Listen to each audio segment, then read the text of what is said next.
kemurahan Tuhan ku ada sampai hari ini. Dalam nama Bapa dan Putra dan Roh Kudus, amin.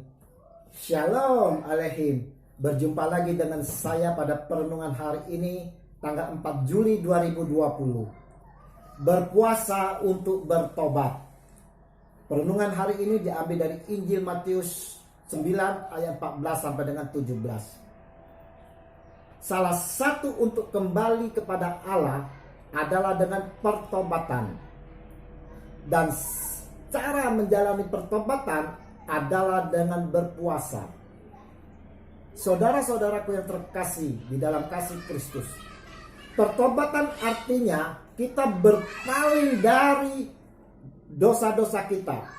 Tindakan orang berdosa untuk berbalik kepada Allah setelah Roh Kudus meyakinkan dia atas dosanya. Tindakan ini membawa perubahan dalam pikiran, sikap, dan kehidupan orang berdosa itu sebagai akibat dari pekerjaan iman yang menyelamatkan melalui penebusan yang membenarkan dia. Dalam pertobatan sebaiknya dilakukan melalui berpuasa. Berpuasa sebagai salah satu tanda penyangkalan diri dan tanda mempersatukan sedikit pengorbanan dengan pengorbanan Yesus di kayu salib dengan silih dosa demi mendoakan keselamatan dunia.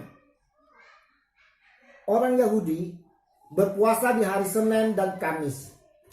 Namun pada masa Yesus, para murid tidak melakukan puasa seperti yang dilakukan oleh orang-orang Yahudi.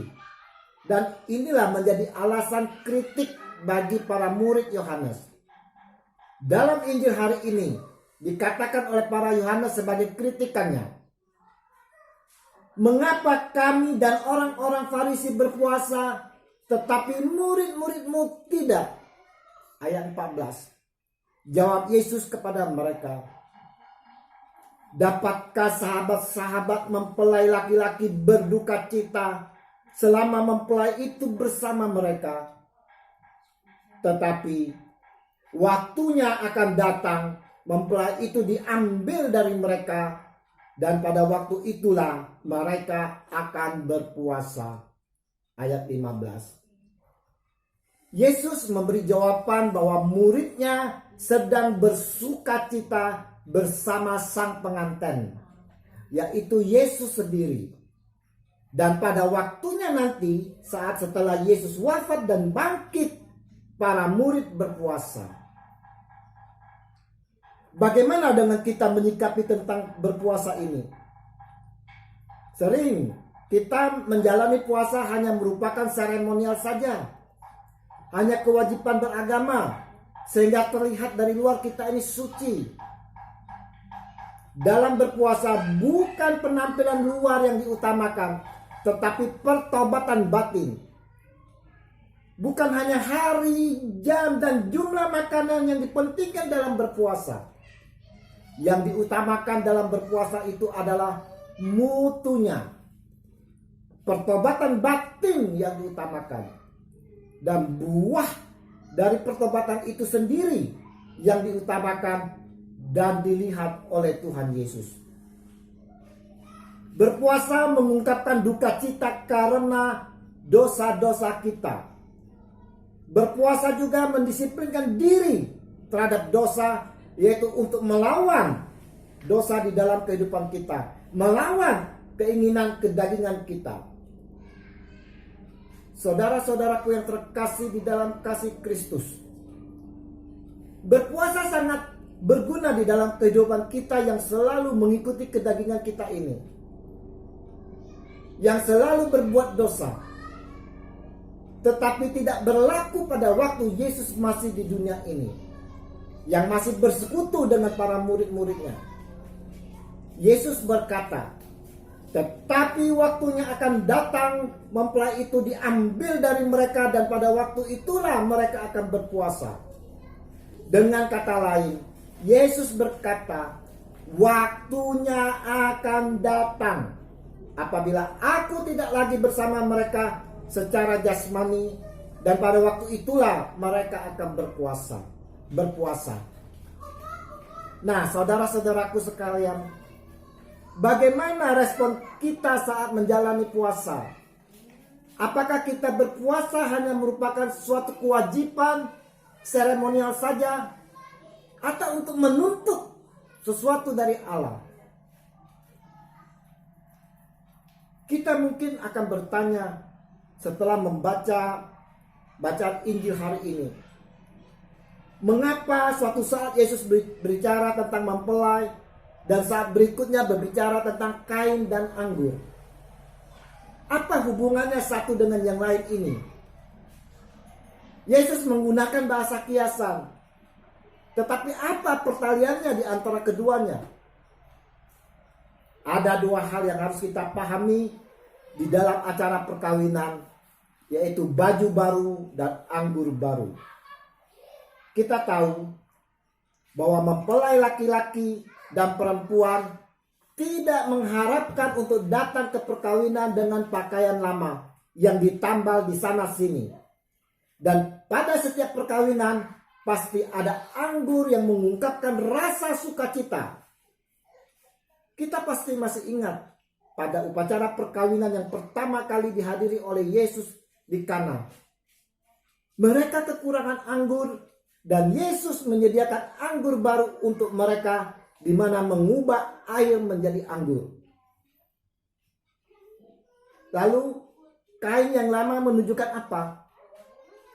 Rasul Paulus dalam Efesus 4 ayat 22 berkata, kita harus menanggalkan pakaian yang lama, yang melambangkan kehidupan yang lama kita, yang penuh dosa, dan menggunakan yang baru, yaitu mengenakan Kristus. Dengan kata lain, menjadi seorang Kristen bukan berarti menambahkan beberapa cerita Injil kepada manusia lama itu. Bukan berarti menambahkan sedikit iman kepada karakter dan sifat kita yang lama itu. Menjadi seorang Kristen berarti kita mau ada perubahan yang menyeluruh di dalam kehidupan kita. Meninggalkan manusia lama kita yang penuh kekotoran, penuh dosa, dan mengenakan manusia yang baru yang bercerminkan berkarakter Tuhan kita Yesus Kristus. Inilah yang dikatakan oleh Paulus di dalam 2 Korintus 5 ayat 15 sampai 17. Menjadi seorang Kristen berarti menjadi suatu ciptaan baru. Menjadi seorang Kristen, kita harus dapat menjadi manusia baru seutuhnya. Melalui manusia baru inilah kemuliaan dan kuasa Yesus diperlihatkan. Yang mana lebih menakjubkan? Mengubah air menjadi anggur, atau mengubah seorang berdosa menjadi seorang kudus? Kedua-duanya mengherankan.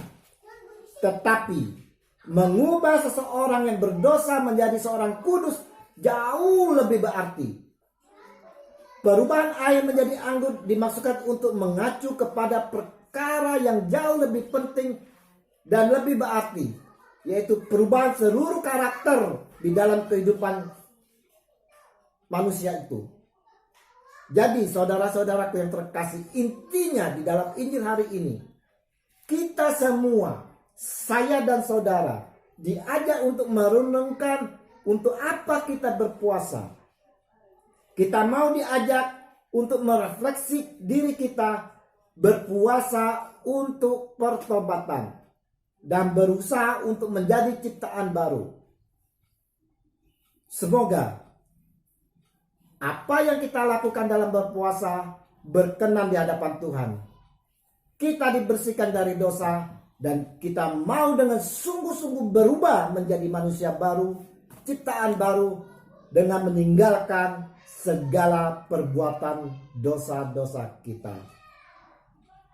Tuhan kami Yesus Kristus, curahkanlah kasih-Mu yang besar di dalam kehidupan kami.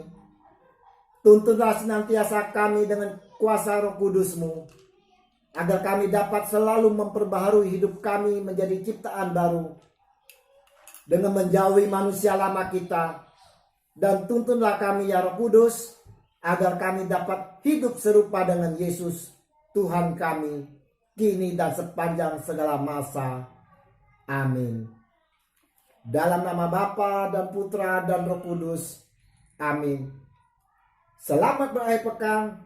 Selamat bersukacita dalam Tuhan bersama keluarga.